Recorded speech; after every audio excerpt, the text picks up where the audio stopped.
I still remember the night it all started like it was yesterday, even though it's been over a year. I met her on Tinder. Her name was Emily.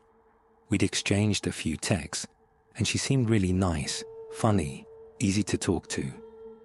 We had a lot in common, and honestly, I was excited about meeting her in person. After a few days of chatting, we decided to meet up at a little bar downtown. When I arrived, she was already sitting at a table by the window. She looked exactly like her photos. Blonde hair, bright blue eyes, a warm smile that made her look approachable. She was dressed casually, but still seemed put together.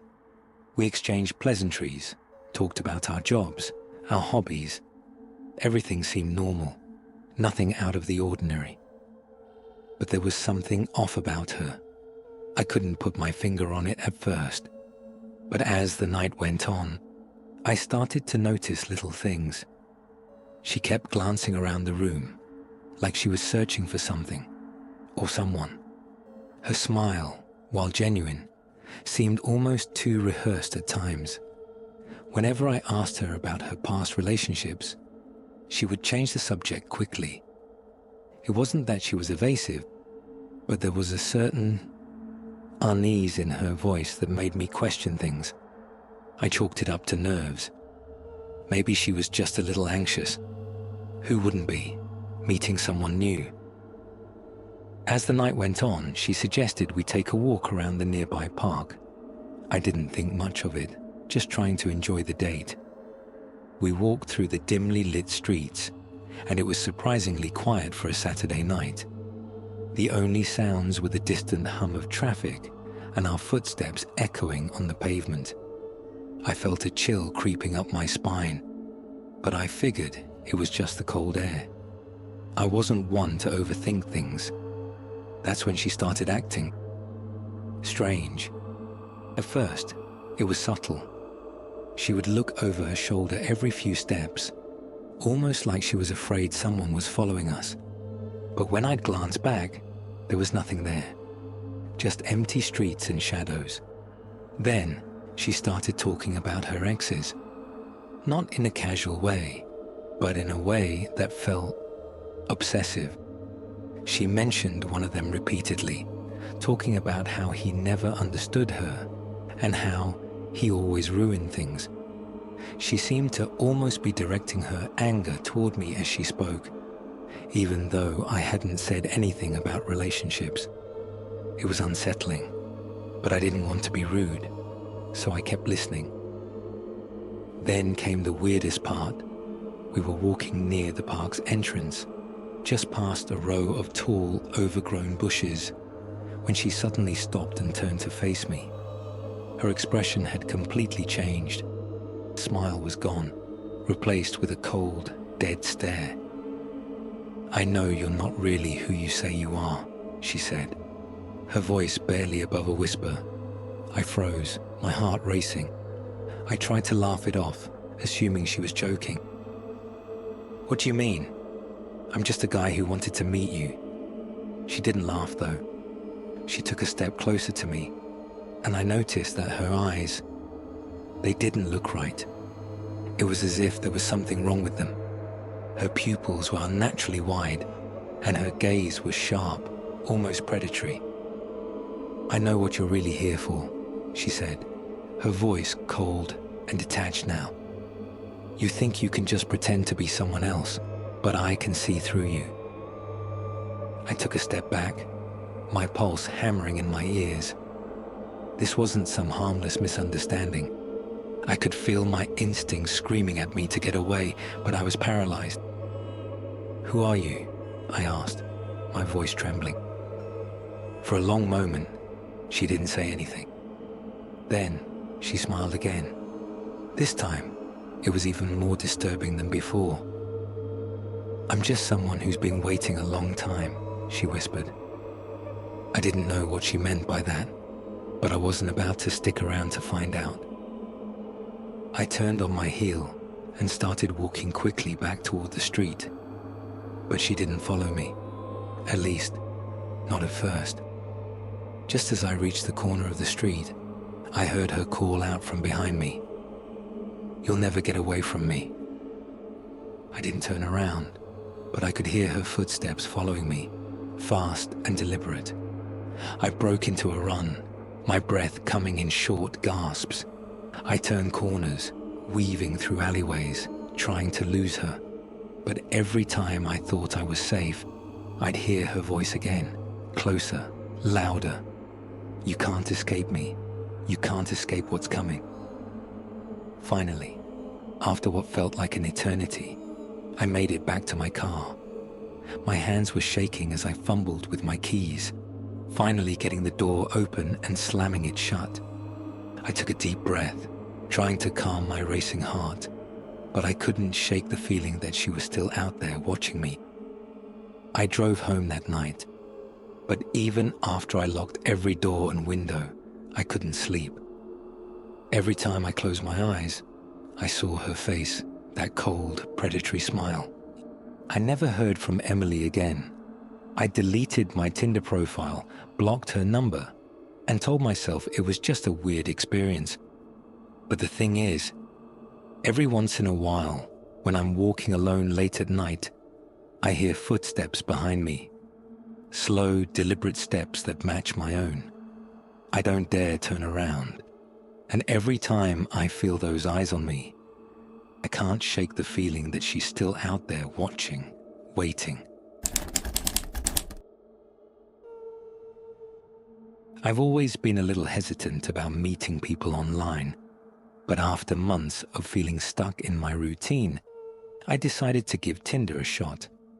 I wasn't looking for anything serious, just someone to talk to, maybe meet up for a drink. I never expected the kind of night I was about to have. Her name was Mia. She had long dark hair, piercing green eyes, and a smile that made me think she was one of those people who always had a secret they weren't sharing. Her profile said she loved hiking, reading mystery novels, and that she was looking for someone with a good sense of humor. Seemed pretty normal. We chatted for a week, sharing some laughs, exchanging a few stories. She told me she was new to the area, having just moved from out of state. One evening, she suggested we meet at a quiet little coffee shop downtown. It was the kind of place you'd miss if you didn't know it was there, a bit tucked away from the usual hustle. I agreed, thinking it was a low-pressure way to get to know someone. When I arrived, I saw her sitting by the window, a cup of coffee in front of her. She looked just like her pictures. No surprises there. She smiled as I walked in, and we exchanged pleasantries. Nothing seemed out of the ordinary at first. She was nice, friendly, a little shy even. But there was an odd energy about her I couldn't shake, like she was always just slightly too calm, too composed.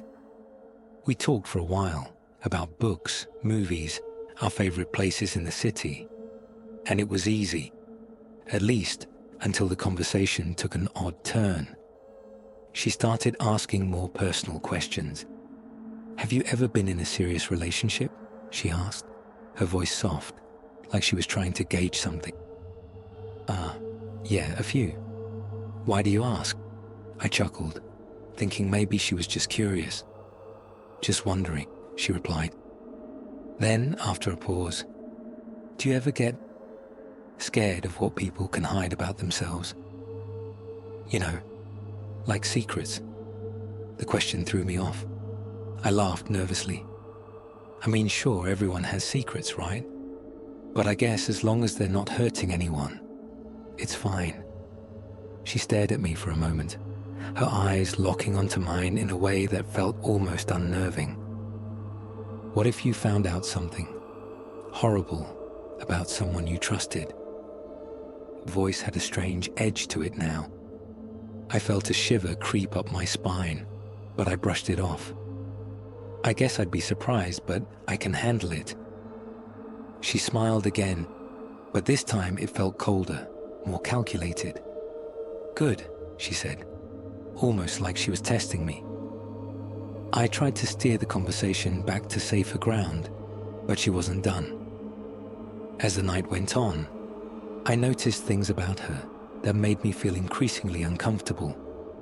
She would glance at her phone every few minutes, then quickly look away when I noticed. Her hands were always perfectly still, like she was trying too hard to control them. It wasn't until later that I realized she hadn't touched her coffee the entire time. Eventually, she suggested we walk around the block. The air was crisp, and I thought maybe the movement would shake off the weird vibe that had settled between us. As we walked down the dimly lit street, she started telling me a story.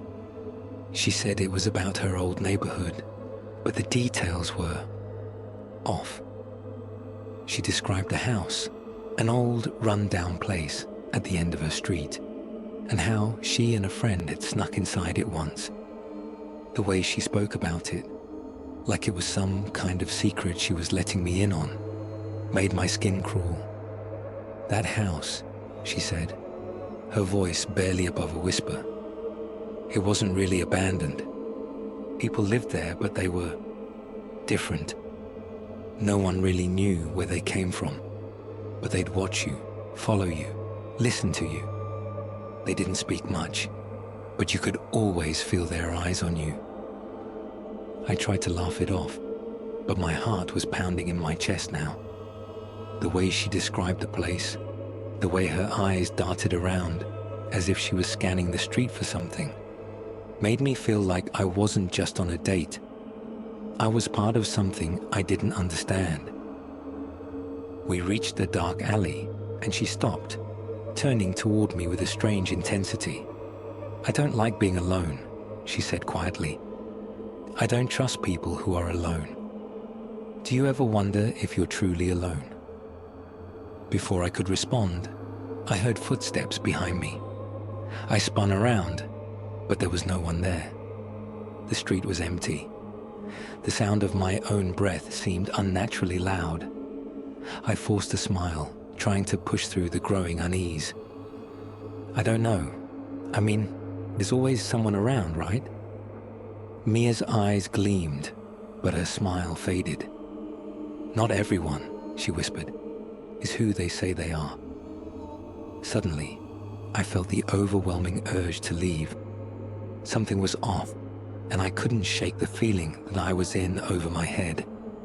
I made some excuse about needing to head home and quickly walked back toward the coffee shop, my heart pounding in my chest. As I reached the door, I turned back to look at her. She was standing in the middle of the street, watching me with those cold green eyes. Then, just as I was about to walk inside, I saw something that stopped me dead in my tracks.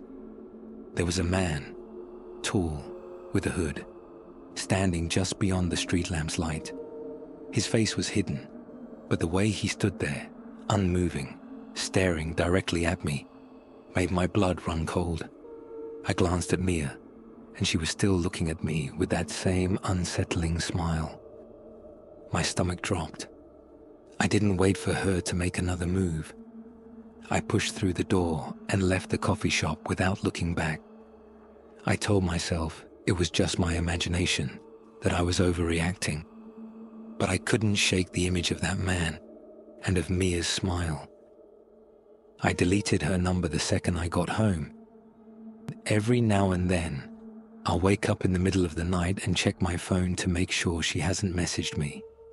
And every time I see the same thing, a new message from Mia. "Do you feel safe now?" I haven't responded, and I don't plan to.